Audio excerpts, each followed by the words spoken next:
What is going on, everybody? Thanks for joining. This is SCPCRNP, aka Lack of Lepers, and we are going to jump right into it. Last night we started a new series on this right here, Simply Creative People Podcast, Episode 4, How Many Moons? The Three Moons Initiative. Thanks for joining tonight. If you got any comments as we listen, please throw those up so that I can read them and hopefully laugh. So let's get right into it. Let me share the screen here. Thanks for joining. And boom. We'll pick up right where we left off last time. There we go. So imagine an organization that is 1 billion times more powerful than anything on our Earth, including the Foundation, like so much more powerful than anything else. But they don't really consider whether or not something is appropriate for context or whether or not it will have effects on society. They're just interested in the immediate results. Yes, their goal is to prevent us from becoming their fourth moon. Everything else beyond that is deeply questionable.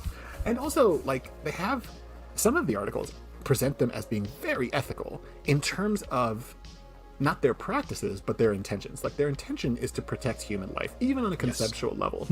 But then at the same time, the way that they go about doing that is horribly violent.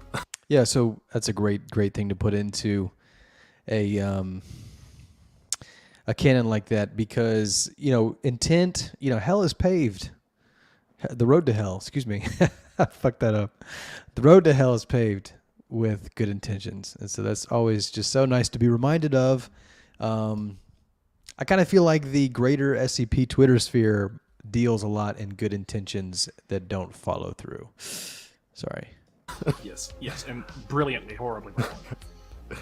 So, while the initiative personnel believe that they're operating humankind's best interest, just like we said, military overreach, poor communication, issues with internal bureaucracy, and other factors, combined with their disproportionately high military strength to our own, have made them a potential liability to public safety in our dimension. And that is the most understated thing, I think, imaginable about the three All right, let's see. Giant liability.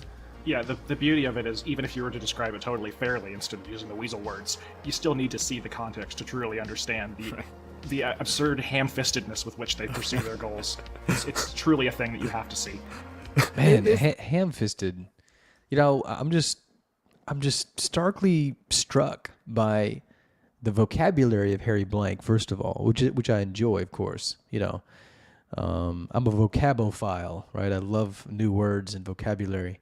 Always have. But the thing I'm really shocked about it is how well his vocabulary applies to his own work, like ham-fisted. Like, I'm going to have to use that one too. Ham-fisted. Perfect. Thank you. So ham-fisted. And the best part is that they're so ham-fisted and they are the butt of the jokes, but they are also capable of, like, violently destroying. To send compensation, they sent a meteorite.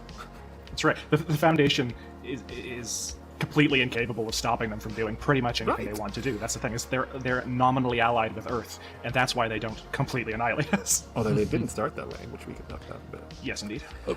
So let's talk. So it's almost like the Three Moons is like the kaiju of the GOIs, and we just have to hope it doesn't step on us. Basically, it's not trying to. It just might. A little bit about Korvanik before we get into the articles, because a lot of the really crazy stuff about the afterlife is not super addressed in a lot of the articles.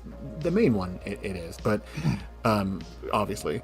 But I think just to get some core concepts about, we're not going to just go through like all the crazy entities that are there. There's a lot of articles here. Wow. One of the words you mentioned in reading that article was Yalakara.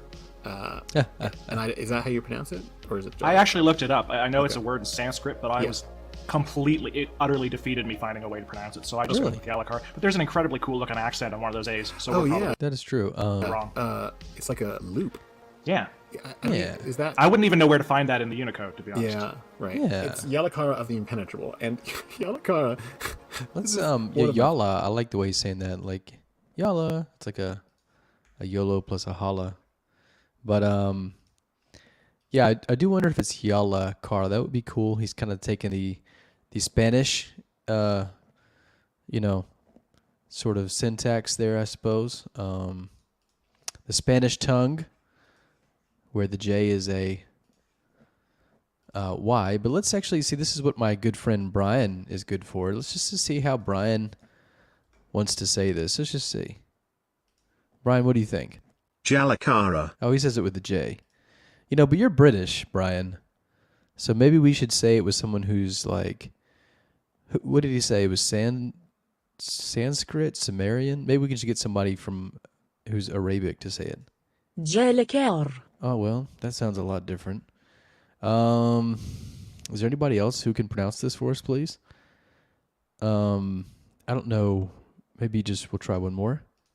Jalakara. Oh, well, there you go. That kind of sounds like it. Jalakar. It's kind of a j, kind of blends the y and the j there. It's probably the best we're gonna get. So, interesting word. Love it. Favorite things is a gigantic spider with a bearded man's face. And he is the patron deity of the initiative. So he is their god. I have an excellent quote about this, actually. I'll be Okay. damned if I remember what article it's from, but it's a Dave You Fool article. And they Go for say, it. when we came to the afterlife, there was no heaven and hell, so we built them. There were no angels, so we trained them. There was no God, so we hired one. And, some of the articles go into it a bit about Yalakar and why he is so interested in humanity. Yeah. But essentially, humanity was on the brutal end of some horrible hostilities from some of the natives of Korvanik that Yalakar has always hated. And Yalakar, Yes. what's really interesting, is not on Korvanik and is not in the third editions. He lives light years away in this universe, but has Man, so we're like a pity party. All of Earth is like a pity party to Yalakara. Hey, cashing in those oppression points. It's nice. We're rich. direct observation of Korvanik and the Three Moons. The scope of the weirdness is always just incredible. He's in a giant spider web, light years away, that is the size of, I forget they described it, but it's like a cosmic, it's like a stellar body, it's the size of a planet. Right. Only, he's never even there. So he just psychically and reality bendery godlike powers communicates with all of them because of the original events of their establishment there, which we'll call Right. And he's part of a larger pantheon of equally bizarre yes. cosmic monsters that pop up occasionally, usually as fluff or as the subject of a particular article. And Interesting. it verges from cosmic horror to cosmic humor with whiplash speed, and it's truly sometimes at the same time. very frequently. The Witch Yep. Queen of Borgai Mountain, which we'll talk about in a second, is both. Yep. It's utterly both. It's just Yep. ridiculous. So Maybe I he's should patron hit deity this of on a faster speed, you guys. I feel like we're lagging quite a lot here just in terms of interest. the initiative. He supplies Let's energy and make it more exciting. resources to the initiative in exchange Dance for us. for their worship, servitude, and this is the best part, having final word in all administrative matters. So he's a god who's actually interested in the running of society. Korvanik and Davy Fool are also fantastically good at the trope called arson, murder, and jaywalking, where the third thing in the list completely does not suit the list as you understood it when you got there. Just imagine Yeah, that is true. Yeah, good line there. the original conversation of the leaders of surviving humanity who find themselves in a weird reality or trying to figure out how they're going to survive these monsters that are attacking them all the time, and a god What's comes to up? them How and y'all says, doing I can give you tonight?" power and guidance, and all I need from you is your worship, your attention, your servitude, and also I would like a veto on any laws. I'm going to give you powers. I'm going to help you fight your enemies. I want to be involved in your paperwork. It's a smart the god. bureaucracy, I have the final vote. Yahweh has come down and has said, listen, I really don't understand the way that you guys are handling these things. I'm going to stay out of it most of the time, but if I don't like something, I'm going to tell you. See, now that does sound like Yahweh. Wouldn't he be interested in that kind of thing? When the fuck did he ever do that? I read the Bible. He's mostly hands off. It's humanity's got to figure their shit out for themselves. Yeah, it's his Helps worshippers that those usually who helps themselves. the worshippers are usually into the legalistic arguing with God, whereas God is usually not that interested in it, right? Yes, my people are known for negotiating with their deity. I mean, if you go back and read some of the early Jewish texts about conversations with angels and gods, it's way different than the New Testament because oftentimes the wise man or whoever is like, really? Because here's what I think. So there's a central cabal, which is the human ruling council, who have a portion of Yalakar's reality bending power. You know, I don't think 2 times is quick enough. Let's do faster. And the only person we know that's on the cabal is a former Foundation researcher who defected the initiative and has one of the seats. So essentially, this is the No, that's too fast. I can't hear. How about we do this one? Split the difference, please. Senate or a board of directors for all of humanity within the afterlife. And their understanding of the Foundation is quite colored by who that Foundation person is, Yes. which we get from the original Korvanik article, which we'll talk about. It wasn't the original because I feel like the first one I have on the list. A lot of articles feels like it here. almost was written. I actually had I sorted the Korvanik posts by date, and Oh, did yeah, you? Okay. Janet's article is the first. Oh, Okay, look, they alright, do. well, that's okay. Yeah. They does code name. Man, damn it, I did that. Obviously independently, but no one will ever see it that way. Now that I see this, I see it. Okay, someone's already there. Someone's already there. Simpsons did it. So we also have Eternal President Gerard Sebastian Yang. But Eternal is only honorific. He has an upcoming election in the year 3930. And So be ready for the vote. and he has been a president for 14,000 years. That's really good, man. Already. That's really good. And it's only gone mostly badly. Yeah, very badly. He's Such effectively a good dictator. And Tone. is very Such good criticized clinical by- tone. Like, how else can you describe that well but this phrase? The eternal is purely an honorific. An election is scheduled. Good stuff. Because this is humanity, this is not just a magical afterlife. They have lives and roles and jobs, and there is media, and the media is very unhappy with him in general. And to make up for that, President Yang has gone through humiliation cycles, where we don't know the details of them, but essentially what happens is he goes through horrible physical and psychological trauma at the hands of Yalakara to teach him humility. And this makes sense because he's described in one of Davy Fool's tales with the following words. He's wearing a blue and gold uniform covered in medals. He's a French Oh Senegalese my man with a Hercule gosh, Poirot dude. mustache and all the violent self-confidence to not think it was tacky. And, you know, he has sort of earned this confidence in some ways because Wow, he used to man. be, back when he was part of a normal existence, on an alternate universe, he was part of the Foundation, or the equivalent to the Foundation, they call it something slightly different, and he used to be the director of Site 19, like, so he was still the news. He's a big deal. And during an XK class scenario, end of the world sort of situation, he broke protocol, and there's a tale about it, but I don't remember what it talks about, and basically he used an anomaly to teleport Earth away from the horrible anomaly. Oh, Yes, the wow. tale's called Radical Acceptance, and the idea is that everybody has just gotten used to the idea that the world's about to end, and they're fine with it, but he's not fine. He finds an old GOC device that could actually be used to chuck Earth out into space, and he's like, everybody else is so ready to be done with this that they don't care. Fuck it, I'm pushing the button. Which should inform you as to what sort of leadership decisions he is capable of. Yes, he doesn't improve significantly. Well, he No, does, no, but he gets worse. yeah, over That's a 14 good line to end it with. You're watched, you're protected, and no matter how goddamn frustrating you are loved. Yeah. I feel that. It's kind of like the love you have for your kid. 15,000 years, yeah, he gets... And almost absolute power. Yes. He's the only other person, other than the Cabal, who has regular interactions with Yalakara. And although it's not clear that he has any Yalakara's like actual powers, he has so much authority because this military is so advanced and so capable of violence that he just does whatever he wants. Just imagine an American president times 1,000. Like he's Right. you know what? They're terrible. Let's nuke that whole. If you double the speed in this video, the background sort of fuzzy, sort of, sleepy sort of music that's going on here, this like dreamwave music, suddenly becomes kind of like a little bit of a club, of a rave. Planet. So he teleports Earth away from its place in the solar system, and it doesn't go very well because essentially what happens is, and at first it's not clear. They talk about this with one of the other Earths, but it seems like they just teleported the Earth, and they did, but they teleported it not to another place in our universe, but in this alternate universe, in which is the afterlife. So effectively, he killed everyone. Yeah, teleported them right into Corbinic, which is an afterlife, so oops. So you are the worst mass murderer in history, and just made- that's step one. Wow. You just made Earth a moon of a combination of heaven and hell. Good job. Interesting. Maybe he didn't know about it before. Okay, It's hard to so say whether or not people. so one of the planets in this system is Earth, a moved Earth. Is that right? Teleporting Earth to the extra dimensional realm. Yeah. Okay. It's not one of the moons, but it's it's a planet that's in this realm. I got it. Existed if this was the afterlife before this planet happened. That's unclear, but It's implied that there are multiple afterlives, and there's a certain way of making sure this is the one that you go to in the first article, but I think that just sort of gets brushed off later on because it's more interesting to talk about the afterlife itself. either way, Look the at point is from this. now on, from This is just fantastic characterization. I mean, that's what sets this off. As president, Yang remains a controversial figure among the colonists, with many local media outlets accusing him of abusing his power for personal gain. To assuage the public's fears of authoritarianism, President Yang undergoes voluntary annual humbling sessions. Holy shit, dude. The content of the humbling process is top secret, but they are carried out by Yalakara and are said to involve excruciating physical and psychological torture designed to shatter the ego and enforce complete humility. That's just...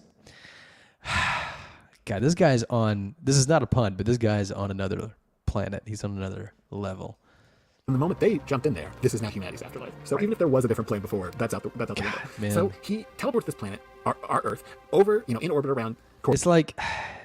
It's so easy to take the insanity seriously because it's just presented with like such a straight face, It's like the driest humor ever.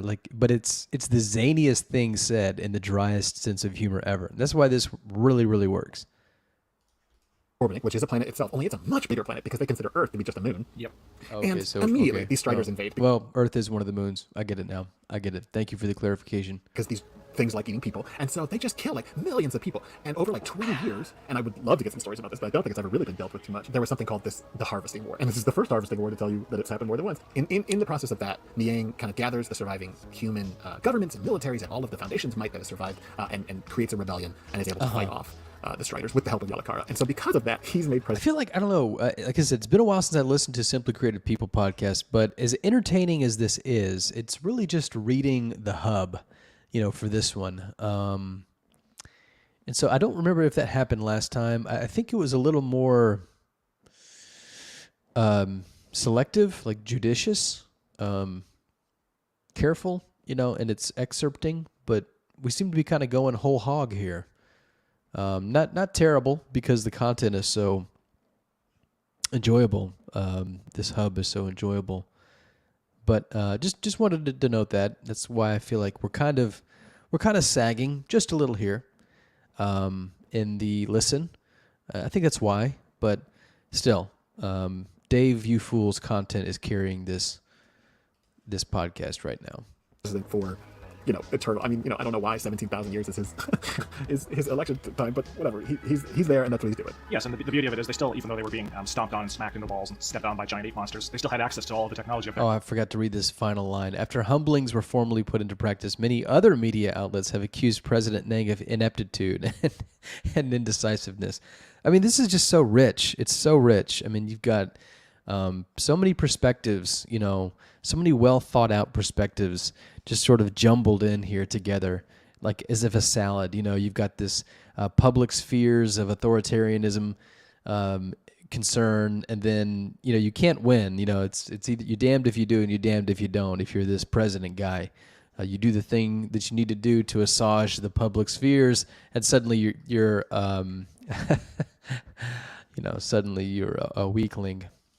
Earth all of those thousands of years ago. So the hyper technologically advanced Three Moons Initiative is just us in the far future, essentially. Right, because they don't die, and they've just been able to continue advancing their technology. And if they are able to use all Okay, of so the that's really, really cool. So the Three Moons Initiative is actually sort of like the distant phylogenetic sort of descendant of what we understand to be the Foundation. That's pretty cool. In fact, there's been a few articles recently that kind of play that trope a bit pretty straight. So kudos again on Dave You Fool for doing it way before those.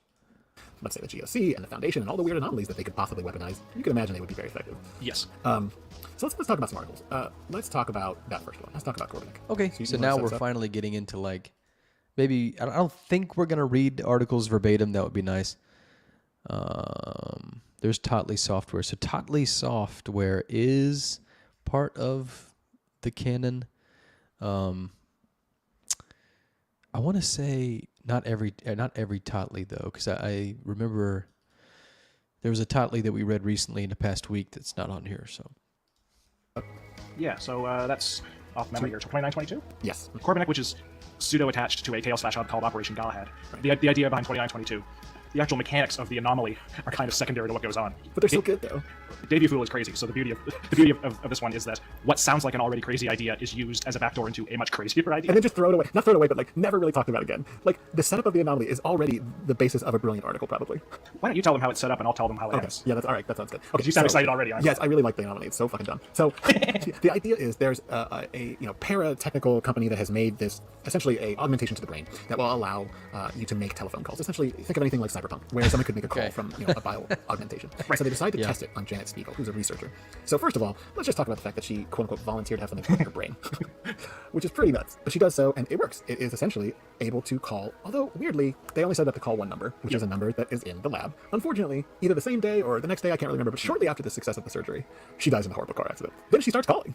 That's where it gets really weird because the setup was already okay. its own complete SCP Because idea. apparently this microchip works across dimensions, which right. already they didn't know. And second of all, it also works calling from the afterlife. That's right. That's So now interesting. the Foundation has eyes on the ground, essentially, in quote-unquote heaven/hell, all of the above. Corbinic. Yeah. Only she doesn't know that at first, and she shows up, naked, buried in sand, wakes up, and starts to experience what it is to, exist on Corbinic, and all the dangers, and the Striders, and everything else. And she sees, it's not just her, she sees other people emerging from the sand, so that already tells you that anyone that dies on Earth shows up there. Yeah, she describes it. I feel like, okay, we have to slow down just a little bit because I missed a big bunch of that. It's also because the volume. Once again, you gotta normalize your vocals, man. It really starts to compete with this trippy background rave music. Only Yeah. she doesn't know that at first, and she shows up naked.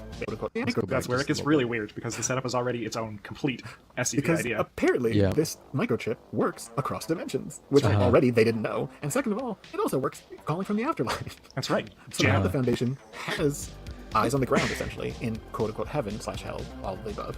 Corbinic. Only she doesn't know that at first, and she shows up naked, buried in sand, wakes up, and starts to experience what it is to, exist on Corbinic and all the dangers and the striders and everything else. And she sees, it's not just her, she sees other people emerging from the sand. So that already tells you that anyone that dies on Earth shows up there.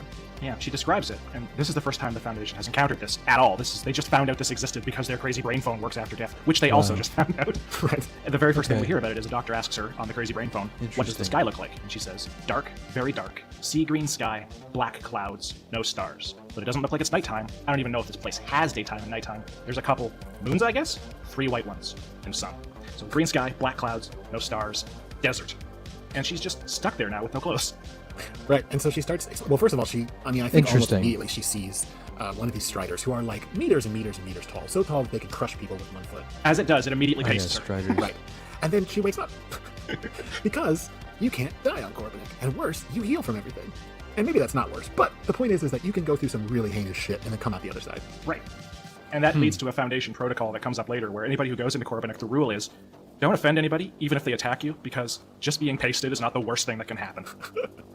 Interesting. It's got this kind of like video game sort of like mechanism going on where you don't really die, you just kind of respawn, in the afterlife. But you can still die, technically, kind of,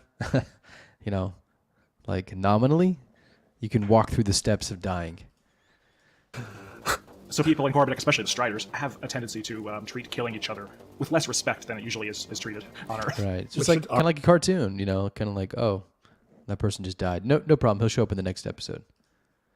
It's like Kinney, the many lives of Kinney. Already inform you why the Three Moon Initiatives treats human life the way it does. If they care so much about protecting humanity, why are they so willing to kill people about it? Well, who cares? They're just going to show up here anyway. Right, they don't want us all ending up there, but a few of them, big deal. Lesser evil, whatever. And every once in a while, when they have a chance and they see somebody on Earth that they'd actually like to be in Corbinic, they just kill them. Several times they talk about somebody asking to talk to a superior. I think it happens in the Jim Henson article, and he's like, "All right," and then they blow up and kills the doctor, and so it's like, "Well, now you're there, so let's talk about it." Yeah, he says something like, "Why don't I give you a tour of the place?" Yes, that's right. He offers him a job, and the doctor refuses, and he goes, "Well, why don't I give you a tour?" And then And it blows explodes. and so now he's dead. He's there anyway. Welcome to Corbinic.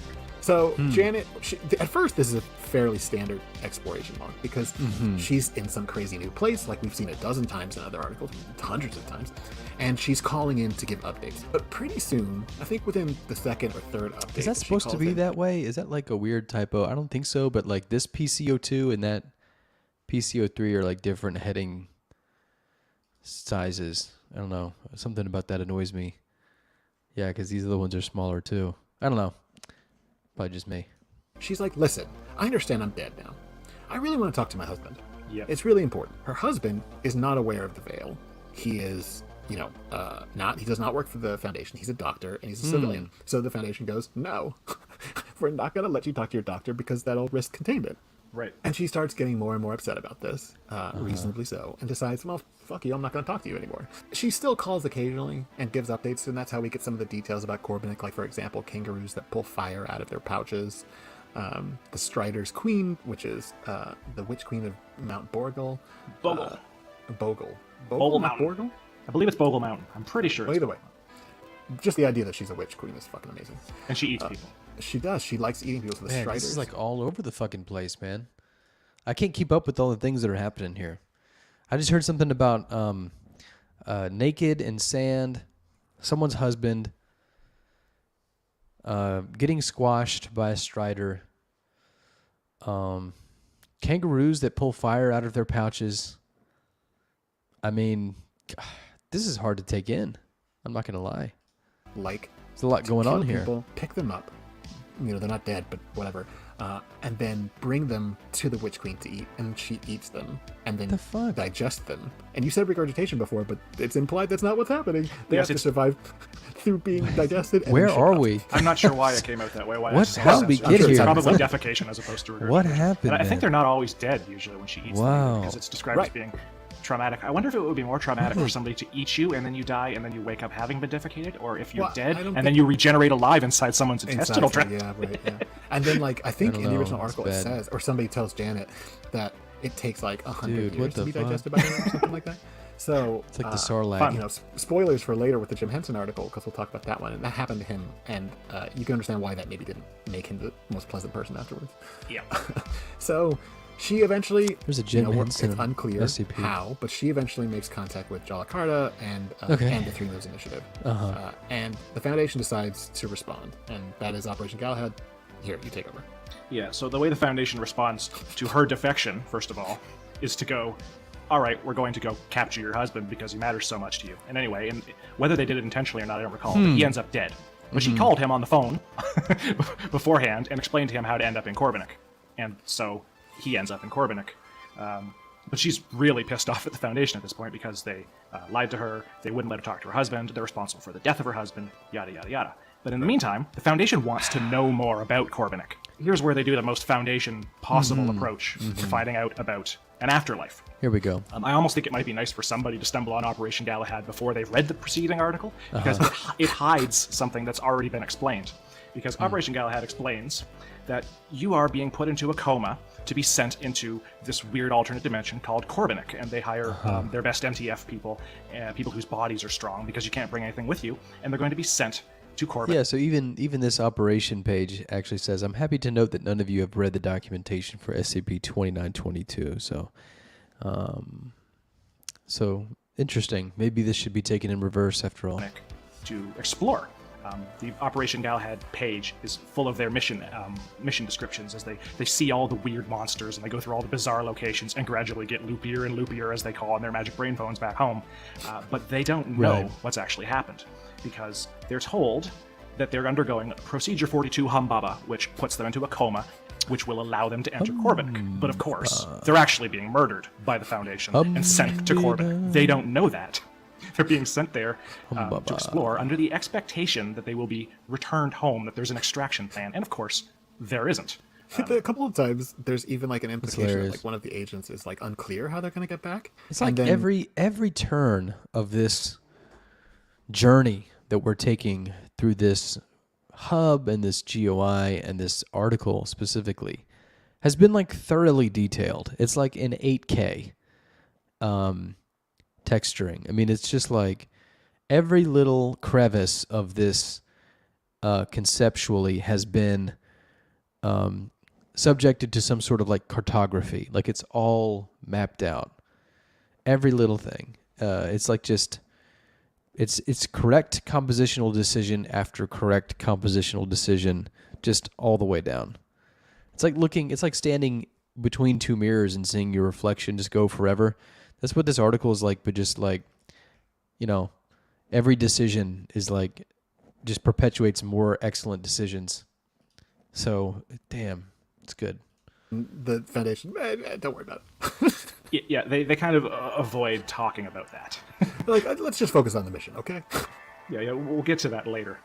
Exactly. That's You how guys they check do it out the every new time. Radiohead. I think one of the most interesting comparisons to Operation Galahad, and I don't want to go Listen like to that it once we're because done I here. think those are some of the wildest stories about this. Yes, Like Janet's absolutely. thing is really cool, but then watching the MTF, like you sign up for MTF Exploration Log of Hell, and it's not the thing. But it reminds me so much of the Metaphysician article where he established Alagana, Yeah. or he didn't establish it, but he like fleshed it out.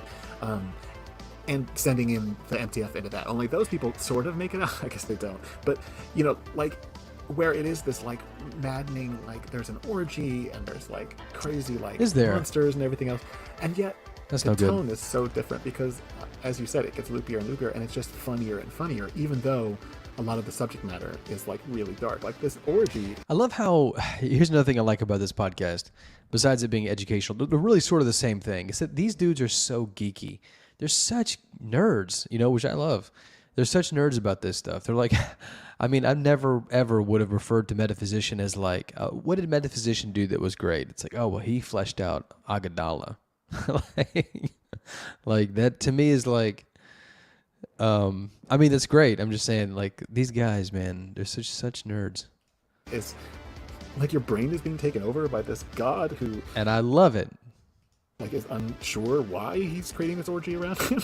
And it involves violence and death and being squished together and having. Doesn't almost everything on the SCP Wiki somehow on a long enough timeline become involved in an orgy? That's kind of what I thought.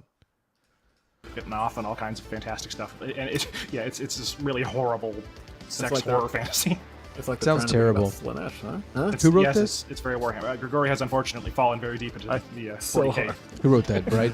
I don't have any of the figures. I Gotcha. will probably ever play the game, but I have read a lot of the books. At this point. Gotcha. I guess if we did a Gotcha. follow-up episode a year later, we could talk about your inspirations. We find out all the Space Marine related stuff. you've written in Oh the my interim. god! I want to write about Space Marine. so bad. Humbaba. It's not a bad segue into Corbinic, but Yeah, look, so Um, interesting. Isn't Procedure 42 Humbaba such a lovely way of saying murder? You sent an army into hell to find me, and then you lied to them. Told them an extraction procedure was real. Oh man, it's Spiegel. Dr. Janet Spiegel comes off. One more time. A little bit of a wink there at the end. That's not really what it is, but hey, that's my headcanon. She's winking. Little wink. there actually are Space Marines, but the beauty of Operation Galahad is all of this weird, horrible, gross stuff, but also lines of dialogue like Jesus fuck, fire kangaroo. Yeah, I can Davey Fool definitely, is, and this is no stretch. I can definitely tell that Harry Blank has pulled so much of his influence from this author, Davey Fool, but not in like a take it and make it better kind of way. It's like a store brand way, you know, that tries to get to it but doesn't quite. Man, I'm gonna eat some cereal after this too. I'm hungry now. Fuck. Easily one of the best authors on the wiki. Yeah, I agree. 100%. I agree. Dave U. Fool is someone who doesn't know that I exist, which is good.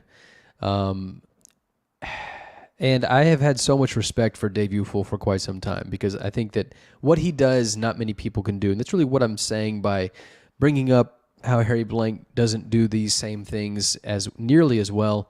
It's on the one hand, it's I guess it's a little rude to Harry Blank, but on the other hand, it's really almost just as much a flattery to Dave U. Fool because it's really, really difficult to do what he's doing very well. Harry Blank is, like I said last time, an intelligent person. He's a capable author. He is a passable, creative, so, I mean, he can't do it, so that's not really a knock on him, but maybe it is. But it certainly is a praise to Dave U. Fool. And that's really why I was so disappointed in Dave U. Fool. Actually, recently, I kind of do scope out Twitter for the SCP meta that we talk about, like tweets and stuff that were interesting in that week or that had something interesting to say, or if they were just like god awful. We do that too. And so one of these god awful Twitter posts featured Dave U. Fool making fun of like some new user, and I was like, "What the fuck? That's Dave U. Fool doing that? Like, why would you do that, man?" So that was hard to see because I think my favorite authors on the SCP Wiki do a really good job, but then have the sort of self-discipline to not like participate a bunch like in the social media sphere of things. It's rare, but I thought Dave U. Fool was that, but it turns out that's not the case. So, don't meet your heroes. There's a common perception that if what's on the page is excellent, then the person behind the page must be better, and that meeting them must be sort of like an exponent to the whole appreciation and admiration to that author. That's not really true. Authoring is putting your best foot forward on the page.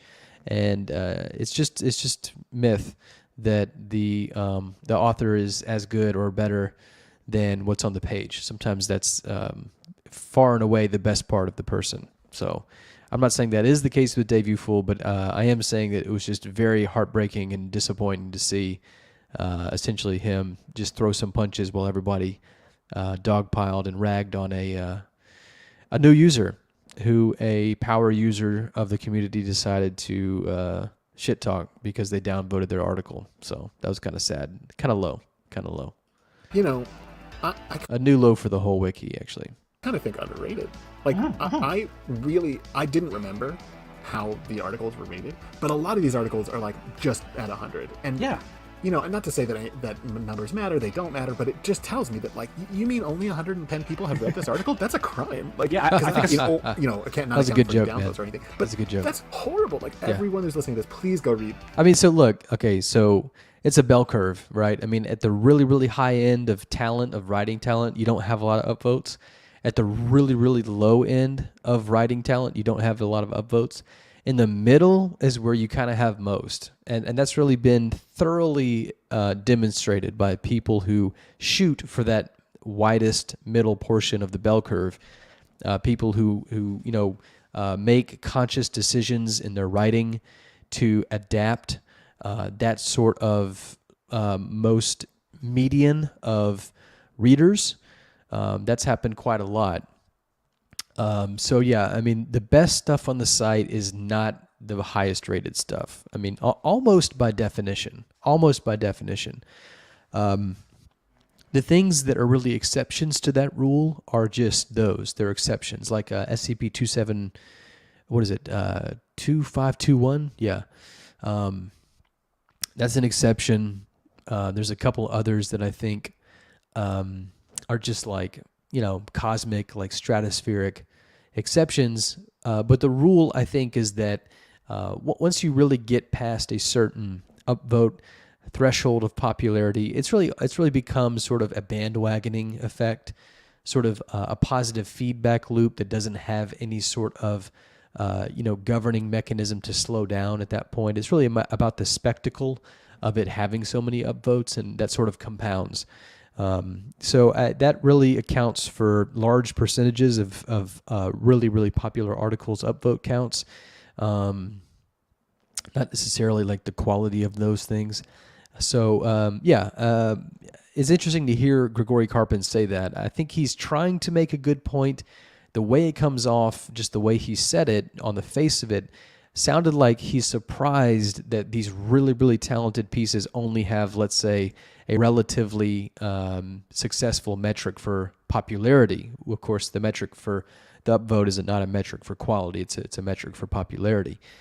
So, that's odd for him to say. I think in some ways, I want to say that it betrays a deeper psychology of thinking about the upvote and the rating module and upvotes on this individual's part. I can't be sure about that, so that's just obviously inference, just trying to get somebody's intentions right, which you can never really know. So with that caveat, I just want to say it's just interesting to hear him see this as a surprise, see this as a surprising thing when it's very obvious why, and that it's very obviously the case that the really, really, really best things quality-wise on the site are not highly, highly upvoted, relatively speaking. Like everything you can on the 3 Minutes Initiative. Yeah, I mean, it's one thing to say, like, my votes matter and I'm pissed off about, but no, I think it's perfectly fine to be pissed off about Dave Fool's votes. They're too low. Come on. Exactly. It's Like, are you writing humor? Are you writing humor on the wiki? Why aren't you reading Corbinic? Are you writing esoteric horror? Are you writing weird world building? Are you writing science fiction? Why haven't you read the 3 Moons Initiative stuff? It's incredible. Yeah, it's everything. I think it literally sums up everything that I love about the wiki Yes. in one place. Like, on the one hand, you will go from 1 second seeing something truly heinous cosmic horror to some of the funniest lines you like, and people and real people that are stuck in the situation that they are going, what the fuck is happening? Yeah, it's beautiful. Yeah, so I hate to keep saying this, but just the more I'm getting into Dave Ufool's writing and the way he does things, the clearer it is that it's who Harry Blank wants to desperately be when he grows up, which is odd to say because I'm pretty sure that he's older than Dave Ufool, but you just like compositionally, that's who he wants to be when he grows up, and he just doesn't get it right. He just doesn't. I'm sorry. Like, it's ambitious to mimic a master of doing something, but the problem with that, the inherent risk in that is that that's a master that you're trying to mimic. And, the chances of that play being very successful are low and correspondingly low to how good of a master that person is at this craft. And unfortunately, I do think that Dave Ufool is the best when it comes to this sort of flavor profile. of mixing just kind of zaniness with actually believable and grounded and fidelitous and principled, most of all, setting and prose. So, yeah, keep trying. I certainly wouldn't be sad if Harry Blank improved his ability to do that. So the next article we're going to talk That's about been an hour. You want to take that break? Oh, do you want? Yeah, let's take a break.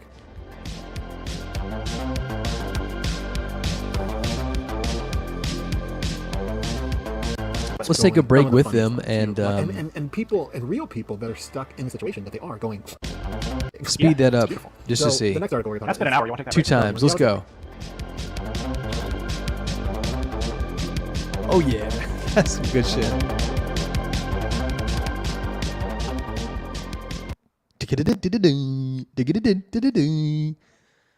All right. So we're back from break. So we're going to go through a lot of these articles, but we're going to go through them fairly quickly, not quite as in depth, because we want you to go read them.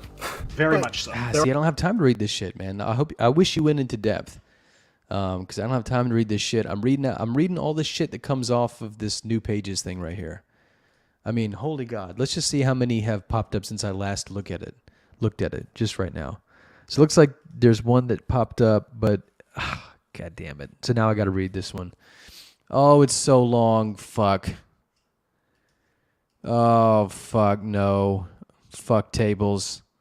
Oh, fuck me. Look at this. Fuck you. Oh my God. Holy shit. This is what I have to do.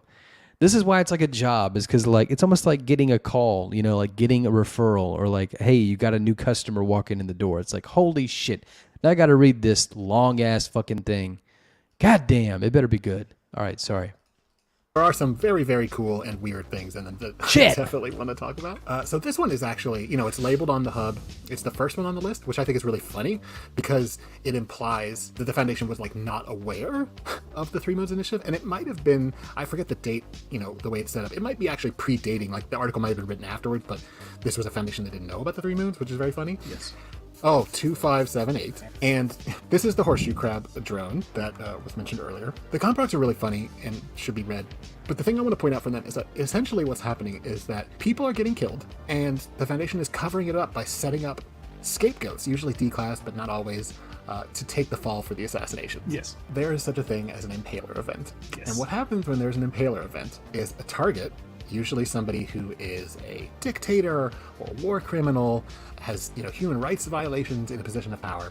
And the email is essentially a warning in very simple language explaining that they either need to fix it or they're gonna get what's coming to them. And it has a countdown. And then they start getting repeats of the emails, but with a consistently lower countdown. And if they, by the time the countdown reaches 0, have not abdicated or done something to atone for their crimes, then they have a borehole punched from the top of their head to their groins. Yep. There's no projectile involved. There is no damage to the surrounding property or people around them. And it has happened like that for almost every single person, except for one who got shot through the chest because right beforehand he decided to put his child up on his shoulders. And it's implied, because he was acting kind of strangely Oh, before no. it happened, that he was hoping the kid would take the bullet and knew it was coming. Oh God, that's fucking Or terrible, dude. that holding the child would stop them from doing it. That's just There's fucking that too, terrible. but these are all horrible monsters, so I like to Right. match. Yeah. Human shielding But with a instead they just kid. shot him. Instead of shot through the chest. They are moral in their own way. Not cool. And it turns out that these, I want to say bullets, but they're not bullets, are fired from this unmanned drone that comes out of a portal on the dark side of the moon, which is regularly in orbit around the Earth, and will go as low as, I think, 4,000 meters above the surface of the Earth, but never lower than that, or typically not lower than that. Yeah, it mostly stays in space, but sometimes comes into the atmosphere. Huh? So it's firing whatever kind of gun this is, and they don't understand it, from orbit, and they are firing a perfect hole through, the top of someone's head down to their groin. Yeah, any unrepentant dictator or war criminal who won't stop, they Because- punch a hole in them. And it's not just if they stop doing what they're Oh, doing, they how can avoid it satisfying. by surrendering to the international courts, by abdicating their authority, and or committing suicide. I never You don't missed get my shot a mark. hole if you're Abdicate and you will live. Which I thought was funny to include that, because if they hadn't included that, does that mean that if they died naturally that they still would shoot the corpse? That's a funny idea. But the drone has. They have gotten pictures of it, and it looks like a giant horseshoe arson, crab. murder, and jaywalking. And it has, So here's another example of arson, murder, and jaywalking. This part of the message is repeated in Spanish, French, German, Russian, Ukrainian, Arabic, Farsi, Mandarin, Chinese, Japanese, and Tagalog, which I don't know anything about. It's an Austronesian language spoken in Luzon. Okay. Of course. Sure. 3 crescent moons stamped on the side, and there's no other descriptions that say if this is clearly part of the 3 Moons Initiative, which is why I think it's written from a perspective of a foundation that does not is not aware. Yeah, a lot of the early articles also play coy about it, and I don't know if it's because the GOI isn't established yet and he felt a little uncertain, or if it was. Well, it's also an interesting compositional move on the author. So let's actually just answer this for ourselves, since there's been some discussion. So the 1st of November 2016. And if we go back, y'all remember that. You remember the 1st of November 2016. Korbanik. 1st of, what was it? November? Okay. What was it? 2016. So this is way before that. Yeah. So I like that move. That's cool. It's almost like taking, because most authors are going to like advertise like, Moosphere, for example, always shows up in blue type that's bolded. I mean, this happens all the time. It's rare that an SCP author is going to not really toot the horn pretty loudly when they have the chance to capitalize on, sort of mimetically reinforcing their like brand or their like hub or their GOI or whatever, pseudo marketing wrapping they've decided to fold their compositions up into. So this is really cool to see Dave You Fool do, because it's almost like in a fight, with like a gun, and then you drop the gun and you go fisticuffs. It's like, come on, like I'll put down the fucking thing that I already established and still impress you. So that's unusual, and I think really charming and really effective, because, on the one hand, it's like, you're going to be this reader who's like, okay, so I don't really understand, like, what's this fucking like Moosphere thing? Like, what is this? I hate to use that example. That's just what's in my head right now. Not trying to rag on you. So like that Moosphere thing, like what is this thing? Like, I'm supposed to know what this is. Like, I'm clearly supposed to know what this is, and I don't. So I'm kind of being asked to go back and check. Well, instead of that, Dave You Fool took an alternate route and said, okay, I'm going to meet you where you are. And in fact, I'm going to abstract it one more so that it's like this enigma thing that you'll later go like, oh, I know what that is now because I read this older article. So I like that. That's just an interesting, just a creative little wrinkle there. For the joy of discovering that it was a 3 Moons article partway through. Yeah, I mean, I really like that. There's the one about the one I didn't put on the list, but there's the one about the dog movie that always changes based on what people want. And it ends with like, an end of the world scenario for Korbanik. It's just, that was great. That was amazing. And so the Foundation finds out that there is an ability to send the email to the horseshoe crab, because it is sending emails and it can also receive them. So it sends them, all these questions, what's going on, why are you doing this, etc., etc. And the horseshoe crab sends something back saying, very interesting. With regrets, I must ignore these irrelevant questions completely, and thank you immensely for the indirect access to your database, which was very informative about the impasse I have reached in North Korea. For a while, it felt as if I was talking to a wall in the back and forth with Kim Jong-un, but a bronze stele is close enough. It seems a more direct approach is needed for liberation. With love, triple crescent symbol. And right afterwards, the horseshoe crab comes out of orbit, sinks down into North Korean airspace, and attacks SCP-1427, which is like a statue of Kim Jong-un that's alive, right? Yeah. I don't remember the details of it precisely, but yeah, this is what's interfering with its attempts to contact them and send emails. It also like takes over people's minds in the surrounding area, and it's in containment. But when the horseshoe crab drone, the SCP-2578, comes down, it breaks containment because it's trying to get this thing, and allowing it to take control of a bunch of people's minds within the facility, it breaks the statue in half, takes it up into orbit, and then throws it into the sun. And sends back an email saying that, I'm sorry, this fate was better than if the statue had actually, been able to control them forever, so at least there's that. and ends the email with, I have sustained heavy external damage from expending this much energy in a short period of time. So if any tyrants come up with while I'm in auto repair for the next week, I'm afraid they'll have to wait a little bit longer. This is the other thing that I just adore about Baby Fool articles is this is somebody who understands my love of ending on a one-liner. I don't think we've ever talked about on the show, but please it's something. no. See, God damn it. This is where like, okay, so Harry Blank takes all the potentially bad directions of someone like Dave You Fool and makes them like really worse, and celebrates that because they feel like they've done Dave You Fool well. So this really isn't a one-liner, okay? It really, really isn't. And the reason for that is because it's not like a stinger. It's not like a joke. It's not like the butt of a joke, the punchline. It just folds very naturally into the situation here.